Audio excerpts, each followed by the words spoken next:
So ఇప్పుడు wellbeing కూడా అంతే. వెల్బీయింగ్ అంటే హెల్త్ ఒకటే కాదు, వెల్నెస్ ఒకటే కాదు.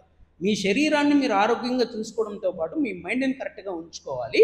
మీరు ఆరోగ్యంగా, హ్యాపీగా, ఆనందంగా ఉన్నారు అంటే మీ దగ్గర డబ్బులు ఒకటే కాదు, ఆరోగ్యం ఒకటే కాదు, మైండ్ సెట్ ఒకటే కాదు, ఇవన్నీ కలిసినప్పుడు మాత్రమే వెల్బీయింగ్ అంటాం.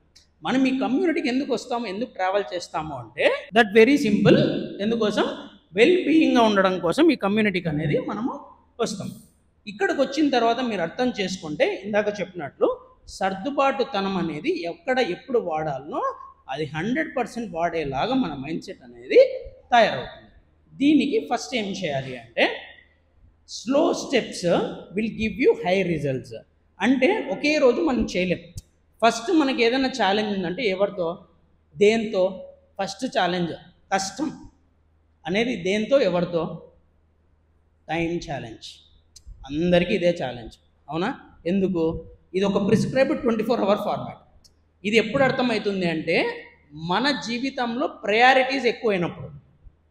అర్థమైందా? మనుషులు కాదు, చేయాల్సిన పనుల్లో ప్రయారిటీస్ ఎక్కువైనప్పుడు. అంటే మార్నింగ్ లేవడం ఒక ప్రయారిటీనే, లేచిన తర్వాత ఏవైనా జరుగుతాయి. కానీ ఎక్సర్సైజ్ అనేది కూడా ప్రయారిటీగా పెట్టుకుంటాం. వాటర్ తాగాల్సింది ప్రయారిటీగా పెట్టుకుంటాం. టైంకి షేక్ తాగడము ప్రయారిటీగా పెట్టుకుంటాం. అండ్ ఆఫ్టర్నూన్ లంచ్ ప్రయారిటీ అయిపోతుంది. నైట్ పడుకోవడం ప్రయారిటీ అంటాం. ఇన్ని ప్రయారిటీస్ మధ్యలో మనం బేసిక్గా సఫికేట్ ఫీల్ అవుతాం. అలా లేకోకుండా మనం ఏం చేయాలి అంటే హ్యాబిటైజేషన్ అనేది ఎవ్రీ డే లిటిల్ స్టెప్స్. ఎందుకోసం వేయాలి? 1% కదా మనం బెటర్ అవ్వాల్సింది. ఏమి కావాలనేది ప్రయారిటైజేషన్లో పెట్టుకోవడంతో పాటు ఇవన్నీ కలిస్తేనే మీరు జీవితంలో ఆనందంగా ఉంటారు. కావాలంటే మీరు చెక్ చేసుకొని చూడండి. డబ్బులు ఇంపార్టెంటే, హెల్త్ ఇంపార్టెంటే, మైండ్ సెట్ ఇంపార్టెంటే, రిలేషన్స్ ఇంపార్టెంటే. అంతే తప్ప ఏ ఒక్కటి మాత్రమే ఇంపార్టెంట్ అని మీరు ప్రయారిటైజ్ చేసుకోవడానికి లేదు.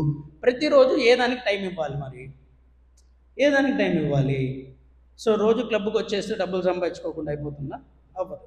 సో డబ్బులు సంపాదించి బిజీలో పడితే హెల్త్ని చూసుకోకుండా అవుతుందా? అవ్వదు.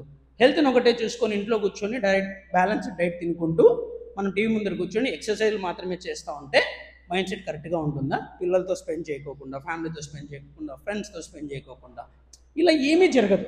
ప్రతిదానికి కూడా ఇవన్నీ కూడా ప్రయారిటైజ్ మన లైఫ్లో 24 hours జరగాల. At the same time every day compulsory ఉండాలి.